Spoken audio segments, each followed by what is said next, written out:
Continuamos ahora con más América Tucumán Noticias y para el día de hoy hemos planeado presentarles a ustedes una comunicación vía Zoom con el doctor Omar Díaz. Él es neumonólogo, trabaja en el Hospital Avellaneda, trabaja también en la Clínica Mayo, es un doctor recertificado y junto a él queremos contarles ciertos detalles que quizás desconocemos sobre esta pandemia de COVID-19. En primera instancia voy a saludarlo, doctor, buenas noches. ¿Qué tal? Buenas noches. Un gusto estar con ustedes. Doctor, detrás de los más de 100.000 infectados que hay en Tucumán y las más de 1.700 muertes, hubo un doctor, hubo personal de salud que estuvo intentando salvar esa vida, que estuvo intentando curar a ese enfermo. Entonces, cuando la jornada de trabajo termina y usted se saca su chaqueta, ¿cuál es el sentimiento que prevalece? Bueno, sí, la verdad que no solo es en la cuestión de asistir al colega o al amigo en esta situación, los médicos asistimos en igualdad de condición, digamos, a todos quienes están frente a nosotros en una situación de desventaja como lo es la enfermedad.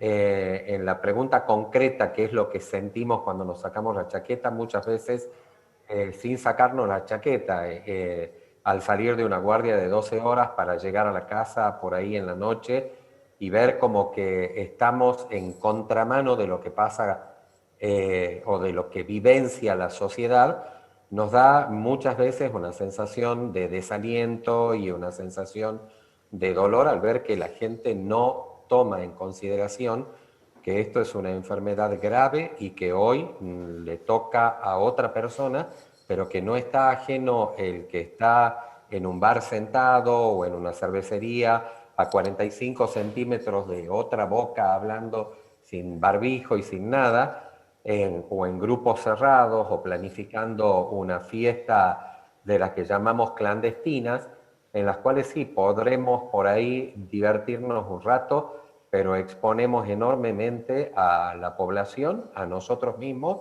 y fundamentalmente a nuestros seres queridos, porque el que va luego de esa reunión va a reunirse con su mamá, con su papá, con sus hermanos, con su abuelo, y que son sus seres queridos sin tomar conciencia de lo que les está llevando. Con tanto Ese es tiempo, el... sí, Sí. con tanto tiempo que llevamos de pandemia y vemos esta situación todavía tan cotidiana, lamentablemente, en la calle, yo tengo que pensar que la gente es ignorante, que es falta de empatía, que es falta de educación o directamente el desinterés total por la vida del otro y el trabajo que hacen los otros.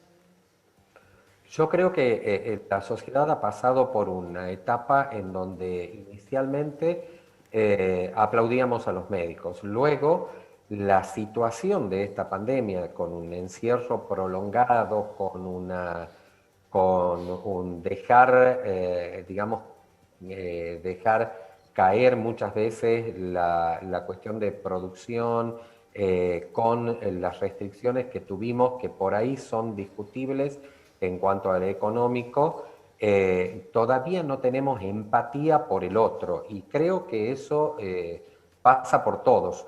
No lo veo en la población mayor, donde esa gente se cuida, la gente grande no sale, la gente grande está en su casa, pero el joven creo que por una cuestión de que somos más temerarios, los que somos más jóvenes, pensamos que esto no nos va a tocar.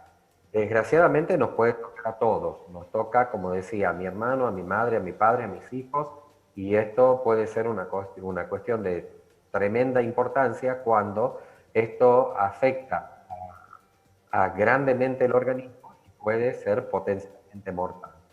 Doctor, justamente sobre este tema podemos centrarnos porque esta segunda ola también aseguran que afectó en mayor medida a menores de 60 años. ¿Esto se da por esta falta de conciencia o también por las nuevas cepas que se vinculan mucho más al ser más contagiosas con las salidas o exposición que puede tener esta franja etaria? Bien, creo que se hace, digamos, son las dos cosas que acabas de decir muy bien. Primero, tenemos un rango de pacientes cada vez más jóvenes. Estos pacientes los vemos en la ola anterior, los que estábamos trabajando con COVID y que seguimos trabajando con COVID, vimos que los pacientes que requerían mayor internación o que requerían de cuidados críticos eran pacientes que pasaban los 55, 60 años y más aún en la medida que aumentaban los años. Ahora vemos que tenemos pacientes de 34, 35, 40, o sea, tenemos gran cantidad de internados requirientes de oxígeno y requirientes de cuidados críticos de una franja etaria mucho menor que la que teníamos en la ola anterior. Esto se debe a las dos cosas que acabas de citar muy bien. Primero, la presencia de cepas que son más virulentas, más contagiantes, y la segunda causa es que todavía no logramos entender que nos tenemos que cuidar, y que nos tenemos que cuidar con cosas muy sencillas. Nos tenemos que cuidar no saliendo y no reuniéndonos en tiempos que no, en momentos que no sean necesarios. No digo que no salgan a trabajar, no digo que no salgamos a hacer nuestras compras, no digo que no vayamos a las escuelas, digo que en cada una de esas cosas tengamos los cuidados necesarios. Barbijo permanentemente, no reunirnos en lugares cerrados, muchas personas, lavado permanente de manos, utilizar el alcohol diluido, o sea, todo eso se habla permanentemente. Creo que nuestra población está informada permanentemente de lo que pasa. El hartazgo, el hecho de haber tenido una pandemia muy cerrada anteriormente y durante mucho tiempo, creo que también no contribuyeron a que la gente tome conciencia de que nos tenemos que seguir cuidando. Doctor, antes de despedirlo, sin la intención de entrometerme, ¿ha perdido algún colega querido o ha tratado a algún colega que quedó con secuelas graves con esta enfermedad? Hemos tenido la desgracia de perder muchos colegas en Tucumán, colegas que he tratado personalmente y colegas que salieron de cuadros graves de esta enfermedad.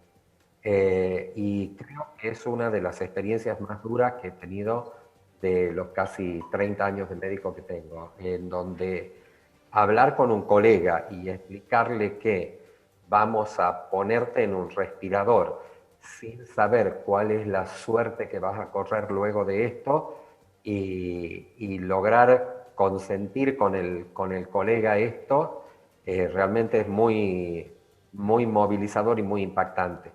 Y sobre todo me imagino para la cabeza del colega que sabe que aumenta potencialmente sus riesgos si es conectado en un respirador, pero no solo en Tucumán, este riesgo aumenta en Estados Unidos, en Japón, en donde cada paciente que entra al respirador tiene mayor chance de que le vaya mal. Entonces, y de que le vaya mal con riesgo de vida. Entonces, esto es una decisión muy difícil, pero es una decisión muy difícil no solo con el colega, y no solo con el colega que también tiene secuelas y que está rehabilitando actualmente para poder seguir trabajando. Es, creo yo, con cada uno de los pacientes que tenemos enfrente, en donde también es muy difícil consensuar con ellos y decirles vamos a tener que tomar esta determinación o esta conducta tratando de hacerlo mejor para ayudarte en esta condición. Entonces creo que esto debería ser visto por la sociedad, por los políticos y por todos los entes que intervienen en este momento, en esta pandemia tan grave, como para que tomemos conductas adecuadas y conductas desde lo estatal, desde lo social, desde lo médico, para que la cosa nos vaya mejor a todos. Doctor, le agradezco muchísimo su tiempo, su concepto, la dedicación para poder, pese al hartazgo, seguir intentando concientizar a la sociedad y bueno, esperemos con la fuerza de todos, con mucha fe y valorando el trabajo que están haciendo ustedes, poder salir adelante y que sean cada vez menos los tucumanos que pierdan esta batalla, los argentinos. Ojalá sea así y quiero decirle, el sistema de salud, no solo los médicos, no estamos relajados como creen algunas personas, se está trabajando sin descanso desde hace más de un año y creo que es un sector muy importante, el sector de salud, porque cuida al resto de la comunidad le pido al resto de la comunidad que cuide a su sistema de salud también, cuidándose ellos permanentemente, porque de estas cosas vamos a salir airiosos todos juntos y no de otra forma. Toda la sociedad debe entender que su sistema de salud los va a poder seguir aguantando, ayudando, acompañando y sanando si también se ocupan de cuidar a este sistema. Muchas gracias, buenas noches. Muy buenas noches, gracias a ustedes.